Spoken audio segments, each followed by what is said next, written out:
সিদ্ধান্তবান মানুষদের আমি ভীষণ পছন্দ করি, ভীষণ রেসপেক্ট করি। সিদ্ধান্তবান মানুষ বলতে আমি বোঝাচ্ছি ওইসব মানুষ যারা কিনা নিজেদের জীবনের মধ্যে ওই জিনিসটা করা উচিত কি উচিত না, হ্যাঁ, বা কোনো একটা জিনিস করব কি করব না, এই ধরনের ব্যাপার স্যাপার, এই ধরনের পদক্ষেপটা নিজে থেকে নিতে পারে, ওই ধরনের মানুষকে আমি বলছি সিদ্ধান্তবান। যে নিজস্ব একটা সিদ্ধান্ত থাকে কোনো একটা বিষয় বা কোনো একটা জায়গা, স্থানকাল, পাত্রর মধ্যে, ঠিক আছে, নিজস্ব চিন্তাভাবনা, ওই ধরনের মানুষকে আমি ভীষণ পছন্দ করি। কিছু কিছু মানুষ থাকে যারা কিনা মানে অন্যের কথায়, অন্যের ইনফ্লুয়েন্সে নিজেকে করে ফেলে বা নিজের জীবনটাকে যাপন করে। সেই ব্যাপারটা, সেই ইনফ্লুয়েন্সগুলো তার জীবনে আসলেই কোনো মানে বা কোনো মিনিং বা কোনো পারপাস আসছে কিনা বা আনছে কিনা, ওই জিনিসটার মধ্যে তার কোনো খেয়াল নাই, জাস্ট ও হয়তো বুঝতে পারতেছে না। এই ধরনের মানুষকে আমি আসলে অপছন্দ করা এটা তো বলবো না, বাট ওই মানুষটার জন্য আমার একটু কষ্ট হয়, একটু মায়া হয়। যে মানুষটার নিজস্ব কোনো গোল নাই, নিজস্ব কোনো উদ্দেশ্য নাই, নিজস্ব কোনো পারপাস নাই, এবং যেই মানুষটার পারপাস থাকে না, উদ্দেশ্য থাকে না, সেই মানুষটাই আসলে সিদ্ধান্তহীন হয়। কারণ সিদ্ধান্তটা নিবে কিসের উপর ভিত্তি করে? লাইক আমার যদি কোনো একটা গোল থাকে, আমি ওইখানে যাব, তো এইখানে যাওয়ার জন্য আমাকে বেশ কিছু সিদ্ধান্ত নিতে হবে। তো এই জিনিসটা, এই গোল বা উদ্দেশ্য, এই পারপাসের উপর ভিত্তি করে আমার সিদ্ধান্তবান হয়ে ওঠার একটা গল্প থাকে, একটা তাড়না থাকে। কোনো মানুষের যদি উদ্দেশ্য বা গোল না থাকে, তাহলে তার ওই তাড়নাটাও থাকবে না। এখন আমি খুব বড় একটা স্টেটমেন্ট দিব, সেটা হচ্ছে একজন সিদ্ধান্তবান মানুষ, যে মানুষটা নিজে থেকে কোনো একটা জিনিস করছে বা চিন্তাভাবনা করে তার জীবনটা লিড করছে, কোনো একটা জিনিস করছে, ওই মানুষটা যদি ক্রিমিনালও হয়ে থাকে, আমি ওনাকে সম্মান করব। আই রিপিট, এটা খুব বড় একটা স্টেটমেন্ট। ওই মানুষটা যদি একটা ক্রিমিনালও হয়ে থাকে, ওই মানুষটা যদি একটা ক্রাইমও করে, খুব ভয়ানক ক্রাইম, আমি ওই মানুষটাকে সম্মান করব, কারণ ওর নিজস্ব একটা চিন্তাধারা আছে। নাও খুব বড় একটা স্টেটমেন্ট হয়ে গেছে। ওয়েলকাম টু দিস চ্যানেল, আমি নাইমুল ইসলাম। এই জায়গার মধ্যে আমি আনস্ক্রিপ্টেড, আনএডিটেড ভিডিওগুলো আপনাদের সাথে শেয়ার করি। তো এই কথাটা আমি একটু ব্যাখ্যা করি। আমার শব্দের মধ্যে আপনি একটু খেয়াল করবেন, আমি কিন্তু এটা বলি নাই যে ওই ক্রিমিনালকে আমি সাপোর্ট করবো, আমি কিন্তু এটা বলি নাই। আমি বলছি যে ওই ক্রিমিনালটাকে আমি সম্মান করব যদি ওর কাছে কোনো সিদ্ধান্ত থাকে। উদাহরণস্বরূপ যদি আমি বলি আপনাকে, আলাদিনের গল্প তো আপনারা শুনছেন। আলাদিন কি করত? চুরি করত। কিন্তু আলাদিনকে আমরা খুব সম্মান করি বা আলাদিনকে আমরা খুব পছন্দ করি, কারণ হচ্ছে ও যে চুরিটা করতো, সেই চুরির জিনিসপত্র সে দিত কোনো ক্ষুধার্ত বাচ্চাকে, সে দিত কোনো অসুস্থ বুড়িমাকে, সে দিত কোনো এমন কোনো একটা হোমলেস মানুষকে, যার কিনা দেখাশোনা করার মতো কেউ নাই বা কোনো কিছু নাই, সে এই ধরনের মানুষকে ডিস্ট্রিবিউট করতো, সেই জিনিসগুলোকে দান করে দিত। মানে চুরির জিনিস দান করতেছে, বাট ওর যে এই উদ্দেশ্য, সে করতেছে কিন্তু চুরি। কিন্তু সে তার যেই গোলটা ছিল, যে উদ্দেশ্যটা ছিল, চুরি করতেছে, একটা ক্রাইম করতেছে, কিন্তু তারপরও তার উদ্দেশ্যের কারণে আমরা সবাই কিন্তু আলাদিনকে পছন্দ করি। এখন এটা যদি আলাদিন না হয়ে অন্য কেউ হইতো, তাহলে হয়তো আমরা ওকে ঘৃণা করতাম।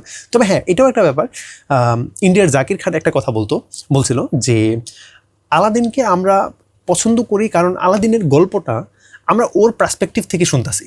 এর জন্য আমরা যদি অন্য কোনো, ওই আলাদিন যেই দেশের মধ্যে থাকে, ওই দেশের গভর্নরের কাছ থেকে পার্সপেক্টিভ থেকে যদি শুনতাম ওর গল্পটা, তাহলে কিন্তু ও আবার আমাদের জন্য ক্রিমিনাল হয়ে যেত। পার্সপেক্টিভও একটা ব্যাপার আছে। বাট আপনাকে একটা সিদ্ধান্ত নিতে বলি, আমি যদি পার্সপেক্টিভটা শিফট করেও ফেলি, তাহলে আলাদিন কি ভালো না খারাপ? হয়তো আপনার উত্তর আসবে যে আলাদিন যা করতেছে ভালোর জন্যই করতেছে। মেবি আপনার সিদ্ধান্তে এই ধরনের জিনিস আসবে, বাট যদি সিদ্ধান্ত না নিতে পারেন, ইটস কমপ্লিটলি ফাইন। বা আপনার সিদ্ধান্ত যদি আমার সিদ্ধান্তের বিপরীত আসে, তাও কমপ্লিটলি ফাইন, ঠিক আছে? কারণ আপনি পজিটিভ উত্তর আসুক বা নেগেটিভ উত্তর আসুক, আমার পক্ষে সিদ্ধান্তে আসুক অথবা বিপরীত একটা সিদ্ধান্ত আসুক, আপনি যে কোনো একটা সিদ্ধান্ত নিতে পারছেন, এই জিনিসটা খুবই দারুণ একটা ব্যাপার। সো রবিনহুডের কনসেপ্টটাও মনে হয় এই ধরনেরই, তাই না? যে ও চুরি করতেছে এবং গরিব দুঃখীদের সাহায্য করে। আমি রবিনহুডের গল্পটা পড়ি নাই, আমার কাছে গল্প একটা বই আছে, আমার একটা পিডিএফ আছে, আমার পড়তে হবে তাড়াতাড়ি। আচ্ছা, তো আমি যেটা বলতেছিলাম যে সিদ্ধান্ত থাকাটা না, বাই দ্য ওয়ে আমি কিন্তু ছোটদের কথা বলতেছি না, লাইক ছোট কিশোরদের তাও তো একটা সিদ্ধান্ত চলে আসে, কিশোর বয়সে আমাদের বিভিন্ন চিন্তা ভাবনার দুয়ার খুলে যায়, তো তখন আমি কিশোর বয়সের মধ্যে আসলে সিদ্ধান্ত নেওয়া আমরা শুরু করি। বাট বাচ্চাদের কথা আমি বলছি না, ঠিক আছে? ওরা তো জাস্ট বাবা মায়েদের কথা শুনতেই হবে, তাই না? ওদের বাবা মা যেটা বলবে সেই জিনিসটা করার মধ্যেই তাদের হিত।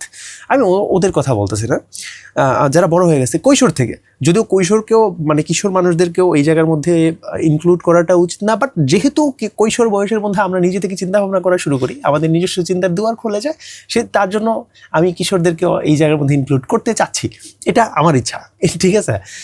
তো এখানে একটা ব্যাপার হচ্ছে যে আমরা আমাদের সিদ্ধান্ত, যেটা বললাম যে আমাদের একটা গোল থাকতে পারে। এখন ধরেন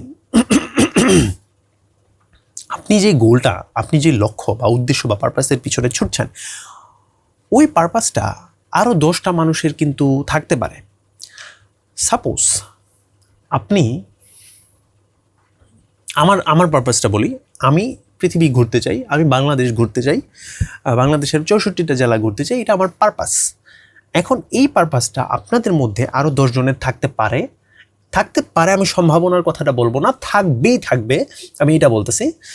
তো এখন আপনাদের চিন্তা ভাবনা, যদিও আমাদের এই যে, আমি ধরে নিচ্ছি আপনার এই গোলটা আছে, আপনার এই ইচ্ছাটা আছে, আমাদের দুজনের পারপাস এক থাকার পরেও আমাদের চিন্তা ভাবনা কিন্তু আলাদা থাকবে, আলাদা থাকতেই পারে। কারণ আপনি যেভাবে বড় হয়েছেন, আমি কিন্তু সেইভাবে বড় হই নাই। আমি যেভাবে বড় হয়েছি, আমি যে মানুষের সঙ্গের ভিতরে বড় হয়েছি, আমার চিন্তাভাবনাটাকে গ্রো করছি, আপনি সেই ধরনের মানুষের সাথে মিশেন নাই। আপনি হয়তো কোনো একটা সমাজের মধ্যে ছিলেন, যেই সমাজের মধ্যে হয়তো অনেক পশ মানুষজন ছিল। আমি হয়তো এমন একটা আমি হয়তো বস্তির মধ্যে ঘুরছি, আমি হয়তো বস্তির মধ্যে থেকে বড় হয়েছি হয়তো। তো আমার ইয়েটা হবে অন্য ধরনের, আমার চিন্তা ভাবনাটা হবে অন্য ধরনের, আমার পার্সপেক্টিভটাই হবে কোনো একটা মানুষ যে কিনা খুব ক্রাইসিস দেখে বড় হয়েছে, ও হয়তো পাবলিক ট্রান্সপোর্টেশন দিয়ে কীভাবে এইখান থেকে সেইখানে যাওয়া যায়, পায়ে হেঁটে কীভাবে ভ্রমণ করা যায়, সাইকেল চালায় কীভাবে ভ্রমণ করা যায়, এইসব জিনিস চিন্তা করবে। বাট কোনো একটা মানুষ যে কিনা পশ এরিয়া থেকে আসছে, যে কিনা খুব বিত্তবান মানুষের ফ্যামিলি থেকে আসে, ও হয়তো ভাববে যে একটা প্রাইভেট কার নিয়ে কোন জায়গাতে কতটুকু সময়ের ভিতরে ভ্রমণ করে আসা যায়, প্লেনের মাধ্যমে কোনো একটা জায়গার মধ্যে কীভাবে যাত্রাটাকে এনজয় করা যায়, বা 5 স্টার হোটেলের মধ্যে বা অ্যাটলিস্ট 4 স্টার 3 স্টার হোটেলের মধ্যে কীভাবে সুন্দর করে সময়টাকে এনজয় করে কাটানো যায়, ঠিক আছে, প্রপারলি ভ্রমণটা এনজয় করা যায়, সেই জিনিসটা সম্পর্কে ভাবে। ফাইন, কমপ্লিটলি ফাইন, ঠিক আছে। আমাদের উদ্দেশ্য সেম থাকার পরও আমাদের চিন্তাভাবনা এবং আমাদের অ্যাকশন কিন্তু ডিফারেন্ট হবে, এটা হতেই পারে। এবং দেখেন, প্রত্যেকটা মানুষ যদি সেম হয়ে যায় তাহলে কিন্তু দুনিয়ার মধ্যে বৈচিত্র্যটা থাকবে না। দুনিয়া খুবই সুন্দর, দুনিয়া খুবই বৈচিত্র্যপূর্ণ, কারণ আমরা ডিফারেন্ট, একই পারপাস বাট আমরা ডিফারেন্ট। এই জন্যই পৃথিবীটা কিন্তু খুবই সুন্দর, এবং এক একটা মানুষও সুন্দর, কারণ তাদের সিদ্ধান্ত, তাদের চিন্তাভাবনা, তাদের সব কিছুর বৈচিত্র্য, ঠিক আছে। এর জন্য কিন্তু দুনিয়াটা সুন্দর, মানুষও সুন্দর। সো একটা কথা হচ্ছে যে এই যে আপনারা 10 জন মানুষ এবং আমরা 10 জন মানুষ, আমাদের উদ্দেশ্য সেম, আমাদের যাত্রাও হয়তো সেম, যে আমরা এভারেস্টের চূড়াতে উঠবো, 10 জন হয়তো আমরা এভারেস্টের চূড়াতে উঠবো, আমাদের যাত্রা পথটাও হয়তো সেম, হয়তো সাপোজ যে আমরা বাস দিয়ে যাব, প্লেন দিয়ে যাব, ধরেন আমাদের কিন্তু এরকম অনেক ধরনের ছোটোখাটো পরামর্শ কিন্তু আপনাদের কাছ থেকে আমার কাছে আসবে, ঠিক আছে। বা আমি আপনাদেরকে হয়তো আমি হয়তো গুছাই বলতে পারতেছি না, আমাকে একটু গুছাইতে দেন। লাইক কোনো একটা জায়গাতে যাব, 10টা মানুষ আমাকে পরামর্শ দেবে যে তুমি কিন্তু এই জিনিসটা নিও, ওই জিনিসটা নিও, ওই জায়গাটার মধ্যে যাইও, সুন্দর করে নিজেকে গুছায় রাখো, তারপর হ্যান করো, ত্যান করো, অমুক মানুষের সাথে দেখা করো, এই ধরনের ব্লা ব্লা ব্লা টাইপের পরামর্শ দিতে থাকে। এখন অনেকে থাকবে যে কিনা খুব সুন্দর পরামর্শ দিবে, খুব গঠনমূলক পরামর্শ দিবে, খুব গঠনমূলক সমালোচনা করবে যে তোমার এই জিনিসটা করাটা উচিত না, গঠনমূলক সমালোচনা করবে। কিছু মানুষ থাকবে যে কিনা অগঠনমূলক সমালোচনা করবে, যে তুমি যে এই জিনিসটা করতেছো তুমি পারবা না, কতজনেরই দেখছি আমি, অগঠনমূলক সমালোচনা করবে।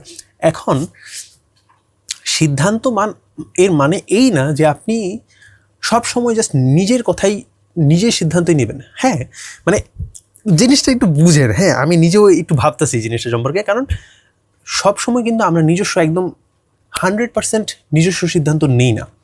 আমরা 10টা মানুষের কথা শুনি, এবং সেই 10টা মানুষের হয়তো কোনো একটা মানুষ আমাদেরকে অনেক বেশি ইনফ্লুয়েন্স করে ফেলে, হয়তো কিছু কিছু জায়গার মধ্যে।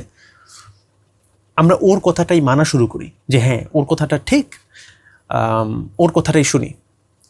এখন আপনার কাছে প্রশ্ন, আপনি যদি অন্য কোনো একটা মানুষের কথা শুনে নিজের জীবনটাকে এইভাবে যাপন করেন, তাহলে কি আপনি সিদ্ধান্তহীন হয়ে যান? লাইক এই জায়গার মধ্যে তো আপনি নিজস্ব সিদ্ধান্ত নিয়ে কাজ করলেন না, অন্য একটা মানুষের কথা ইনফ্লুয়েন্স হয়ে কোনো একটা কাজ করলেন, তাহলে কি আপনি সিদ্ধান্তহীন হয়ে গেলেন? ব্যাপারটা আসলে এরকম না। আপনাকে বুঝতে হবে ওই মানুষটা, এই 10টা মানুষের মধ্যে এই মানুষটা যে সিদ্ধান্তের কথা আপনাকে বলছে, যে মতামতটা আপনাকে দিছে, সেই মতামতটা আপনার জীবনে অ্যাকচুয়ালি উপকারী কি না, বা আপনার জীবনে সেই সিদ্ধান্ত বা পরামর্শটা কোনো হিতে আসছে কিনা, বা কোনো হিত করছে কিনা, কোনো ইম্প্যাক্ট ফেলছে কিনা, এই জিনিসটা যদি আপনি বুঝতে পারেন, এর মানে আপনার চিন্তাধারা ঠিকঠাক জায়গাতে আছে, আপনি সঠিক পথে আছেন। আমি সিদ্ধান্তহীন তাদেরকে বলতেছি যারা কিনা চোখ বন্ধ করে কোনো একটা মানুষকে, কোনো একটা ধারণাকে, কোনো একটা বিচারধারাকে ফলো করা শুরু করে। আমি ওই জিনিসটাকে সিদ্ধান্তহীন বলছি। আপনাকে 10টা মানুষ কথা বলছে, আপনি 10টা মানুষের পরামর্শকে ছাইকা বুঝা ধৈরা অ্যানালাইসিস করে আপনি একটা সিদ্ধান্তের মধ্যে একটা, মানে 10 জনের পরামর্শ, 10 জনের সিদ্ধান্ত থেকে আপনি একটা জায়গার মধ্যে আসতে পারছেন, এটা একটা সিদ্ধান্তবান একটা লক্ষণ, ঠিক আছে? এটা একটা ভালো সিদ্ধান্তের লক্ষণ, কারণ আপনি নিজে থেকে চিন্তা ভাবনা করতে পারতেন আমি এই জায়গার মধ্যে আসতে যাচ্ছি। আপনি অন্য একটা মানুষ দ্বারা ইনফ্লুয়েন্স হয়েছেন, এর মানে এই না যে আপনি সিদ্ধান্তহীন হয়ে গেছেন। নো, আপনি সিদ্ধান্তবান, যেহেতু আপনি এই জায়গার মধ্যে চিন্তা ভাবনা করতে পারতেছেন। তবে এখানে খুব সূক্ষ্ম একটা লাইন আছে, সেই লাইনটা হচ্ছে অনেক মানুষ থাকে যে কিনা ব্লাইন্ডলি মানে ফলো করা শুরু করে কোনো একটা মানুষকে, কোনো একটা দলকে, কোনো একটা জাতি বা গোত্রকে। তো ওই জিনিসটা যাতে না হয়, এই জিনিসটা খেয়াল রাখতে হবে। যদি আপনি ওই ধরনের ওই জায়গার মধ্যে চলে যান, তাহলে কিন্তু আপনি আবার সিদ্ধান্তহীনই হয়ে যাবে। আমি একদম মানে আমি কোনো নাম টাম নিব না, ঠিক আছে? আমি অনেক আমি শত্রু বাড়াইতে চাই না, বুঝছেন? এই যে এটাও আমার একটা সিদ্ধান্ত, শুধু নাম ইয়া করে বা কোনো দল মত নির্বিশেষে কাহিনী করা একদমই উচিত না, আমি করবো না, ঠিক আছে? ফাইন। তো আপনারা আপনাদের সিদ্ধান্তগুলো চর্চা করেন, ঠিক আছে? এরকম অনেক কিছু থাকে যে আপনার হয়তো কোনো একটা বিষয়ের মধ্যে কোনো একটা সিদ্ধান্ত আছে, ওই সিদ্ধান্তটা অনেক সময় থাকতে পারে যে আপনি যে সিদ্ধান্তটা নিছেন সেটা হয়তো ভুল। এই যে শুরুর দিকে আমি আবার চলে আসি ক্রিমিনালের কথায়, আমি কোনো একটা ক্রিমিনালকে সম্মান করব তার সিদ্ধান্তের জন্য। কেন? কারণ সে নিজে থেকে চিন্তাভাবনা করে কোনো একটা জিনিস করতেছে, সেই চিন্তাভাবনা হয়তো ভুল, সেই জিনিসটার মধ্যে হয়তো চুরি করতেছে সে, কিন্তু তার সিদ্ধান্তর উপরে আমি কি চুরি করাকে সাপোর্ট করে ফেলতেছি? না, আমি কিন্তু চুরি করাকে সাপোর্ট করতেছি না। কিন্তু কোনো একটা চোর যে কিনা নেশা করার জন্য চুরি করতেছে, ওকে কিন্তু সিদ্ধান্তবান বলা যায় না, তাই না? আলাদিন যেমন চুরি করতো, ওর একটা উদ্দেশ্য ছিল, কোনো একটা দুঃখী মানুষজনকে সে সেবা করতেছে, এটা একটা উদ্দেশ্য ছিল। যদিও সে ক্রাইম করতেছে, বাট উদ্দেশ্য নোবেল ছিল। কিন্তু কোনো একটা চোর নেশা পানি করার জন্য ইয়া করতেছে, ওইটা কিন্তু আবার খারাপ। কারণ এটাকে আপনি যদি তর্ক করে একটু সামনে নিয়ে যেতে চান, তাহলে কিন্তু তর্কটা কোনো জায়গাতে দাঁড়ায় না। এই নেশা পানির ব্যাপারটা যেটা, এটা কিন্তু ওই চোরের হিতে কোনো কিছু হচ্ছে না, তাই না? এই নেশা পানি করা ইমিডিয়েট একটা ডোপামিন বুস্ট হলো, ডোপামিন হিট হলো, বাস শেষ। সে ওই স্পাইকের পরে আরও নেশা পানি করতে যাবে, এটার কিন্তু কোনো এন্ড নাই, এটার কিন্তু কোনো শেষ নাই। তো এটা হচ্ছে ব্যাপার। আমি যেটা বলতে চাচ্ছি, উদ্দেশ্যহীন ক্রাইম, উদ্দেশ্যহীন ক্রিমিনালস, সিদ্ধান্তহীন ক্রিমিনালস। সিদ্ধান্ত থাকলে আমি আপনাকে সম্মান করব যদিও আপনি ক্রাইম করেন, এবং আমি হয়তো আপনাকে ইনফ্লুয়েন্স করার চেষ্টা করব যে দেখেন আপনি যে ক্রাইমটা করছেন, এটার আরেকটু ভালো অপশন আছে, আপনি হয়তো সেই অপশনটা জানেন না, এর জন্য হয়তো এই জায়গার মধ্যে আপনি এই ক্রাইমটা করছেন। কিন্তু আপনি একটু এই জায়গাতে একটু ভালো অপশনটা, এই অল্টারনেটিভ অপশনটা একটু ট্রাই করেন, দেখেন। সিদ্ধান্তবান মানুষ যারা আছে, যারা কিনা সিদ্ধান্তগুলা চিন্তাভাবনা করে তারপর কোনো একটা পদক্ষেপ নেয়, ওরা না গঠনমূলক সমালোচনাগুলা শুনতে পছন্দ করে, ঠিক আছে? আমি যেটা দেখছি, আমার দেখা বা আমার চিন্তাভাবনা বা আমার কানেকশন কম, ঠিক আছে, ফাইন। কিন্তু আপনি যদি আমার কথার দ্বিমত হয়ে থাকেন, আই রেসপেক্ট ইউ। আপনি যেহেতু দ্বিমত পোষণ করছেন, এর মানে আপনার নিজস্ব একটা চিন্তাধারা আছে, আই রেসপেক্ট ইউ, ঠিক আছে? বাট আপনি নিজেও হয়তো আমার চিন্তাভাবনা একটু চিন্তা করবেন, ঠিক আছে? মানে আমি যে জিনিসটা বলতেছি, সেই জিনিসটা হয়তো আপনি চিন্তা করবেন যে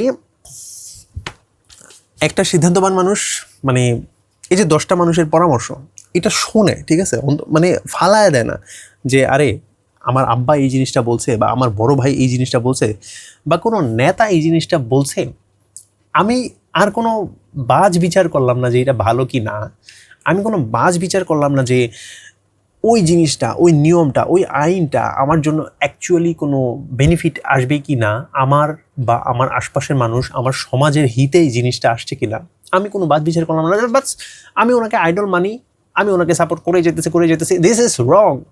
আপনি সিদ্ধান্তহীন মানুষ যদি আপনি এরকম করে থাকেন। আপনাকে চিন্তা ভাবনাটা করতে হবে, তাই না? আর আমি এখন অগোছালো হয়ে গেছে, 15 মিনিট হয়ে গেছে ভিডিওটা, আমি আর না টানি, ঠিক আছে? আপনার কমেন্ট বক্সের মধ্যে নিজস্ব জিনিস উল্লেখ করতে পারেন। এবং আমি মনে হয় শুরুতে মানে একটা ভালো একটা ফ্লোতে গেছিলাম, তাই না? 10 মিনিটের পরে আমার ফ্লোটা ভেঙে গেছে। আরে আমি তো আজকের দিনের ছবি দেখাবো, প্রতিদিন একটা করে ছবি আঁকার চ্যালেঞ্জ আমি নিয়েছিলাম, আজকের ছবিটা দেখাই। ভাগা ভাগা তেরা রে রা রা। পেন ড্রাইভ কেমন লাগছে আপনি বলেন তো? চ্যানেলের ভিউজ কমে যাচ্ছে, বাট ফাইন, নো প্রবলেম। আজকের ভিডিওটা কেমন লাগলো বা আমার সিদ্ধান্তের সাথে আপনি একমত কিনা সেটা আপনি জানাতে পারেন। আর আপনি আমাকে চ্যালেঞ্জ দিতে পারেন যে আপনি পেন ড্রাইভ না, আপনি পরবর্তী ড্রয়িং কোনো একটা গাছ আঁকেন, এই ধরনের জিনিস আপনি বলতে পারেন। আমি হয়তো সেই জিনিসটা করার চেষ্টা করব, ঠিক আছে? আজকের মতো এই পর্যন্তই। ভালো থাকবেন, ভালো রাখবেন আপনার আশেপাশের মানুষকে এবং সিদ্ধান্তবান হওয়ার চেষ্টা করেন, ঠিক আছে? বিভিন্ন জিনিসের বিষয়টাকে চর্চা করেন, ঠিক আছে? এই জিনিসটা এরকম হয়েছে, সেই জিনিসটা কি ভালো নাকি খারাপ? 100টা মানুষ ভালো বলতেছে, সেই 100টা মানুষ কি সঠিক, নাকি এটার অল্টারনেটিভে অন্য কিছু একটা আছে? যে মানুষগুলো খারাপ বলতেছে এই জিনিসটাকে, হয়তো 100টা মানুষের মধ্যে 90 জন মানুষ ভালো বলতেছে, 5 জন মানুষ খারাপ বলতেছে। 5 জন মানুষ কেন খারাপ বলতেছে, এই জিনিসটা যখন আপনি গুছানো শুরু করবেন, বোঝা শুরু করবেন, তখন আপনি অ্যাকচুয়াল একটা দারুণ সিদ্ধান্তের মধ্যে আসতে পারবেন। এরকম যাতে না হয় যে আপনি শুধুমাত্র পজিটিভ বা সিংহভাগ মানুষ যেই জায়গার মধ্যে আছে, যেই দলের মধ্যে আছে, সেই জিনিসটাকে সাপোর্ট করতেছে, আপনিও সেই জিনিসটা সাপোর্ট, অন্ধভক্ত হয়ে গেছেন, এরকম যাতে না হয়, ঠিক আছে? অনেক জায়গাতে দেখা যায় যে কোনো একটা জায়গার মধ্যে জটলা বাঁধা গেছে, আপনি সেই জটলার মধ্যে গেলেন এবং হঠাৎ করে কোনো একটা মানুষ জিজ্ঞেস করলো যে আপনি এখানে কেন আসছেন? আপনি বললেন যে আমি আসলে জানি না, অন্য 10 জন মানুষ আসছে এই জন্য আমিও চলে আসছি, you don't have any answer. এরকম সময় অনেক জায়গাতে হয় যে আমাদের কলেজ থেকে অনেক সময় বিভিন্ন জায়গাতে লাইক থাকে না, সভা সেমিনার, বা মাঝে মধ্যে দেখা যায় যে আমরা বিভিন্ন ডোনেশন করতে বিভিন্ন জায়গার মধ্যে যাইতাম, রেল স্টেশন বা বাস স্টেশনের মধ্যে, হ্যাঁ। তারপর অনেক সময় দেখা যেত যে মিটিং মিছিল এই ধরনের ব্যাপার স্যাপারের মধ্যে থাকতো, হ্যাঁ, অনেকজন ছেলেপেলে। তো ম্যাক্সিমাম সময় দেখা যেত যে অনেক স্টুডেন্ট তারা জানতোই না যে তারা এই জায়গাটার মধ্যে, এই গ্রুপটার মধ্যে বা এই দলটার মধ্যে কেন আসে, এই জায়গাটার মধ্যে কেন আসে। সবাই আসছে, স্যাররা বললো আসতে, কেন বলছে আই ডোন্ট নো। আপনি একটু জানার চেষ্টা করেন, ঠিক আছে? এরকম যাতে না হয় যে আপনি জানেন না, আপনি এসে পড়ছেন। কোনো একটা মানুষ অনেক আগে বলছিল যে আপনি কোনো একটা বাজারের মধ্যে, যাবেন, ওই জায়গার মধ্যে একটা থুতু ফালায় ওই জায়গাতে দাঁড়ায় থাকবেন। আপনাকে দেখা দেখি 4 জন মানুষ জড়ো হয়ে যাবে, 4 জনকে দেখা দেখি পুরো 40 জন মানুষ, 100 জন মানুষ এই জায়গাতে দাঁড়ায় থাকবে যে কি হয়েছেটা কি জায়গাতে। আপনারা কিন্তু একটা থুতুকে দেখতেছেন, থুতুর দলাকে দেখতেছেন, যেই থুতুটা আপনিই ফালাইছেন, কিন্তু আপনি তাকায় রয়েছেন, আপনার তাকানো দেখে 100 পাটা মানুষ দাঁড়ায় যাবে। সবগুলো মানুষ সিদ্ধান্তহীন, সবগুলো মানুষ